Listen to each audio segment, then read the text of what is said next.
Hello,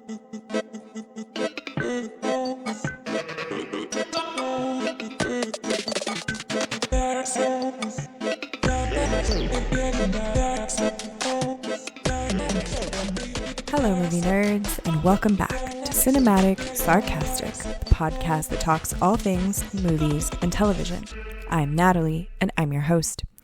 On today's episode, we are going to launch into my Fan Expo experience. I know it's been like a week or so. I had another episode that came out first.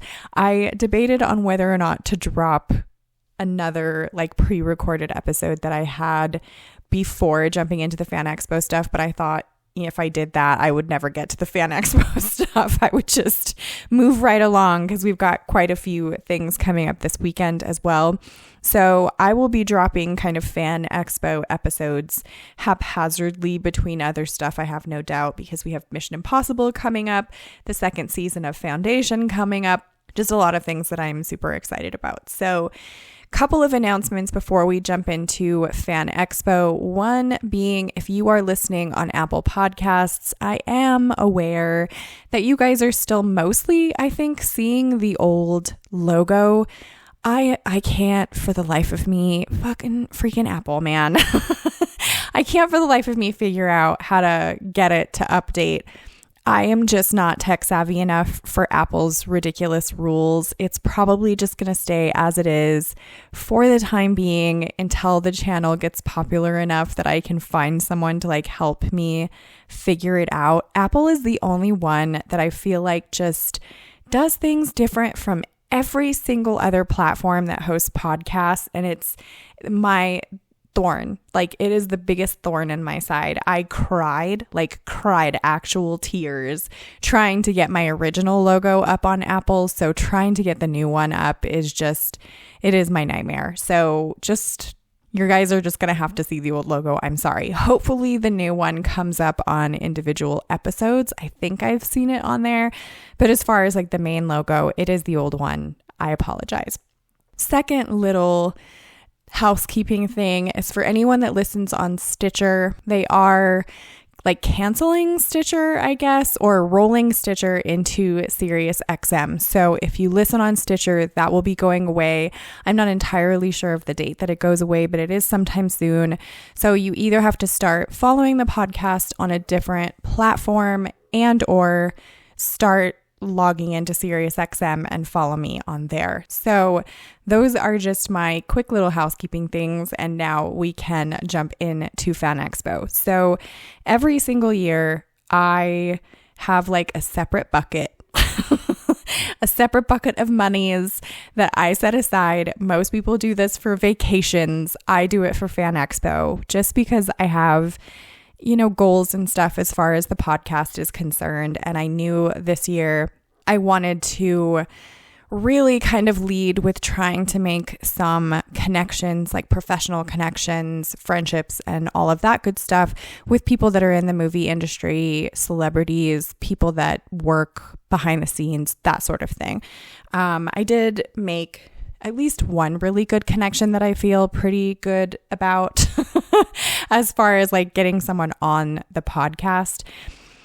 Other than that, though, I'm still kind of on the fence on whether or not, and I fully, we'll just put this out there. I fully adhere to, if anybody has seen the movie We Bought a Zoo with Matt Damon, where he's telling the story of like kind of how he met his wife. He says something to the effect of all it takes is like 30 seconds of embarrassing bravery and I promise something good will come of it. I kind of think of my podcast and making connections in that way where I'm like, yes, they're celebrities. Yes, I'm embarrassing myself by asking to, to make a connection with them or asking them to be on, but you bet your butt I'm going to do it because, if you don't ask, it's an automatic no. But if you do ask, then yeah, it could still be a no, or it could be a yes, and I figure in my brain, all I need is one yes, and then it's that much easier, to move forward with it. So that being said, I did decide on quite a few people to meet this year at Fan Expo. We had a pretty decent lineup. I will say, ever since Fan Expo took over, we have had like a lot more celebrities come to Denver than I ever remember from previous years. However, it is a lot more expensive, I feel like, now that Fan Expo has taken over, because a lot of things are extra now that never used to be. You know, like some of the panels, some of the bigger panels are extra tickets now that they never used to be in the past. Like I don't remember that ever being the case when it was like Denver Comic Con or Denver Pop Culture Con. Now it is that for Fan Expo. And I get it. It's a money-making thing. I'll go into a lot of that stuff in my Hayden Christensen episode when I get to that, just how crazy some of the experiences that I had this year were and how just sort of disheartening some things were. But again, probably for that episode with Hayden Christensen and not so much this one. But in hindsight being 2020, of course, you can always go back and just say to yourself, I should have done this, that, or the other, and you didn't, and you kind of just have to operate that way. But at this year's Fan Expo, we did have the main cast, or the majority of the main cast, from the movie Scream. So that would be Neve Campbell, Skeet Ulrich, Mathew Lillard, let's see, Rose McGowan was there, Jamie Kennedy was there. I did not choose to see all 5 of them or get all 5 of their autographs. I chose Mathew and Skeet just because those were my 2 favorites. I had a long list of people that I wanted to see and a finite amount of money in order to be able to see them. And I am not the type of person that like will stand in line for an hour or 2 hours or whatever just to try and say hello without like buying an autograph or whatever. I don't think that that's fair. I think it's kind of rude. It wastes a lot of people's time. So I'm just not that type of person. So in hindsight, I think maybe I would have chosen differently and gotten all 5 of their autographs. I just think that that probably was the smarter thing. But at the time, that just isn't where my brain was. So I will say, getting to meet Skeet Ulrich, huge win. Huge win for me. I very much enjoy him. I liked him obviously in Scream. I thought he was very good. I had seen him in The Craft. I think The Craft came out like previous to Scream. I've seen him in a lot of things. I think there was another movie called Jericho. I might be wrong in the title of that, but I've seen quite a few of his movies. Same with Mathew Lillard. You know, obviously I've seen him in like SLC Punk and Scooby-Doo because naturally everyone remembers him in Scooby-Doo. But Skeet Ulrich, I think, was just very pleasant. I had the worst crush on him when I was a kid. And I think like my Skeet Ulrich era was sort of when I just embraced liking the bad boy types. That is when my like Leonardo DiCaprio fetish just completely fell away to the dark side of Skeet Ulrich, because he just like, I don't know what it was. Like there was just something about him and the way that he played characters that were, and I don't even necessarily blame him, because I will blame Han Solo and I will blame Jareth from Labyrinth, so David Bowie, for being those like semi-sexy bad guys that you know you're not supposed to like them, but you like them. And Billy from Scream would be the bad guy that you know you're not supposed to like, but you like him anyway. You know, he's just so cute. And so getting to meet Skeet was a highlight for me. I think he was lovely. He was very kind. He seemed genuine to me. You don't always get that with celebrities, I will say. Obviously, you know, they are making money there. It is a transaction at expos like that. You're paying for an autograph. If you get an autograph, you've got what you paid for. Anything beyond that, I think, is always kind of extra. If you can have a good conversation, or, you know, they're really nice to you and engaging with you, I think that that's like a perk. But I don't necessarily think that it's something that you are like guaranteed. And I certainly have not had great experiences, you know, with every celebrity that I've met thus far. I've had pretty good experiences with the majority of them. But I will say I've had some like just very much exchange for what I pay for, like transactional kind of interactions with celebrities. And I'm okay with that, because I don't think that they owe me anything other than like if I am paying for an autograph, then yes, I want that autograph. But I don't think that they owe me like a positive attitude or any kind of conversation, if that means anything. But Skeet, I loved. Mathew, and this is why I sort of preface it that is that I don't think that they owe me like kindness or anything. Mathew Lillard and I did not click. I feel like I don't feel like we did. He had this little speaker that he brought with him. And a couple of the celebrities had done that, had these little like portable speakers playing music, because I can imagine standing there all day. Holy goodness, I don't know. I mean, I'm of two minds of it, because I'm like, yeah, you're standing there all day having some of your own music is probably nice, but also you're standing there all day kind of interacting with people. So on some level, I feel like you're kind of setting yourself up to sort of tell everyone you're not interested in talking with them, you know, that you're there for that transactional moment, and that's pretty much it. And so that's sort of the vibe that I had, was just like, oh, he's playing music. He probably isn't here for like talking to people. And I happened to make a comment to him like, oh, you brought music. That's, you know, like, that's cool.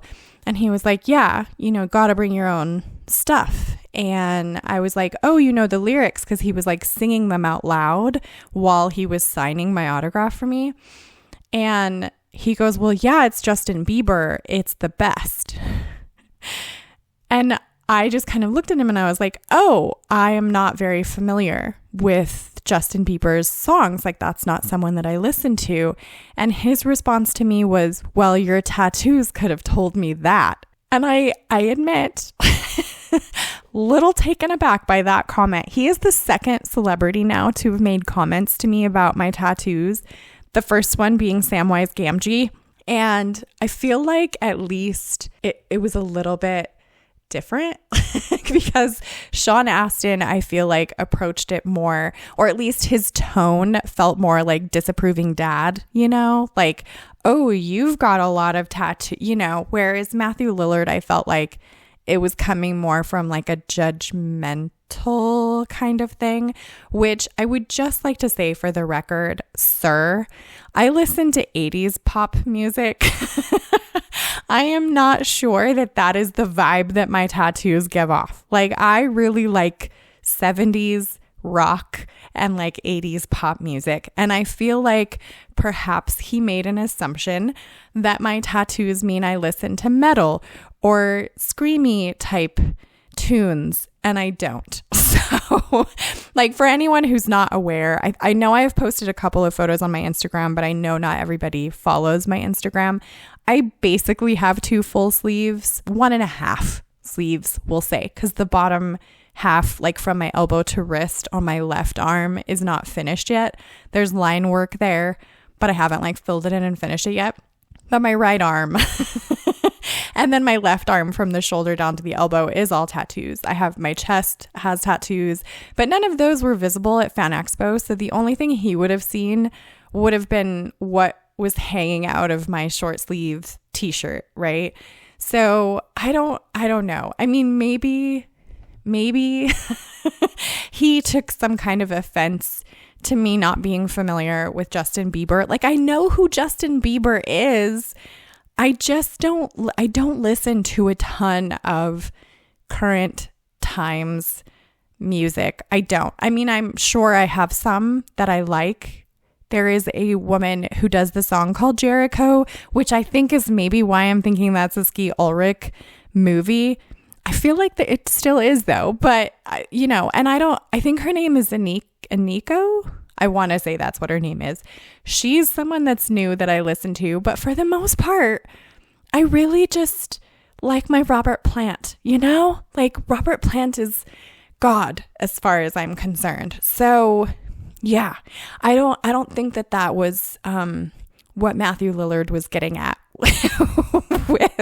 with saying that my tattoos told him I don't like Justin Bieber. Are there no Bieber fans with tattoos? Because doesn't Bieber have tattoos? I'm just asking for a friend. Like, I don't know. So I feel like Mathew Lillard and I did not click. We didn't clickety click, which is totally okay. I still invited him on the podcast.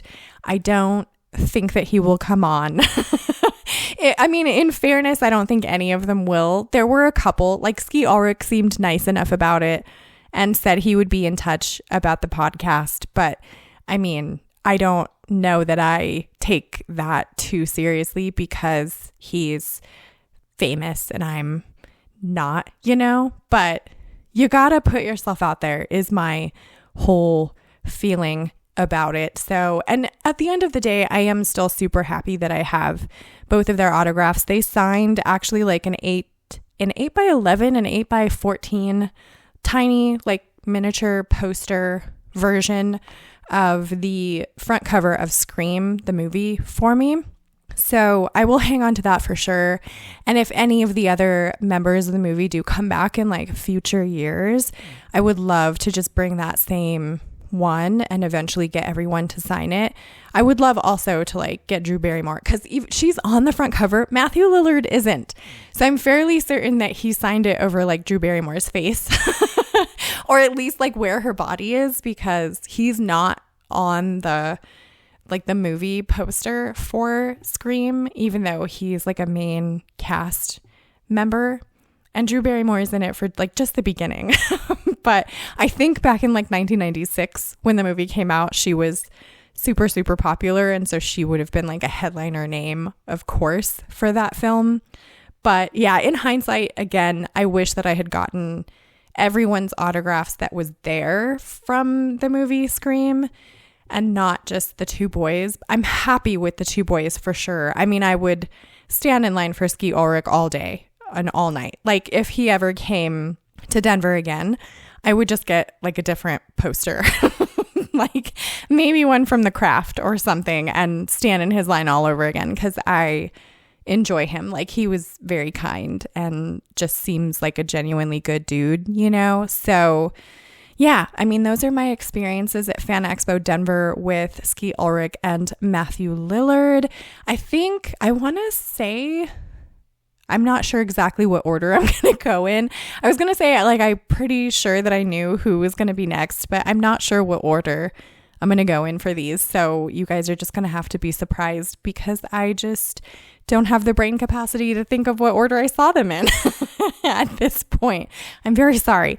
And again, I will probably be scattering the Fan Expo ones between reviews that I do for, some of the other movies and stuff that are dropping soon. So you'll have to keep an eye out for those, and I'll try and wrap them up as quickly as I can. Another side note or like little extra tidbit, I am trying my little heart out to get every video up on YouTube and try and catch up so that the people that are over on YouTube and listening to the podcast can listen to the episodes at the same time. I'm so close. I think I have scheduled up to episode 107 of 137. Now this will be 138. So I'm getting there. Probably by the end of August, we'll be completely caught up. And then from that point forward, everything will be on the same schedule. So I'm trying. I'm a one-man band, you guys, but I'm trying my best. So let me know if you guys love Mathew Lillard or Skeet Ulrich. I would love to hear if you guys have met them in person or got their autographs. I would also love to know what your favorite movies of theirs are. So leave those in the comments if you feel like it. Subscribe if you want to join the Movie Nerd family. And I hope to see you in the next episode.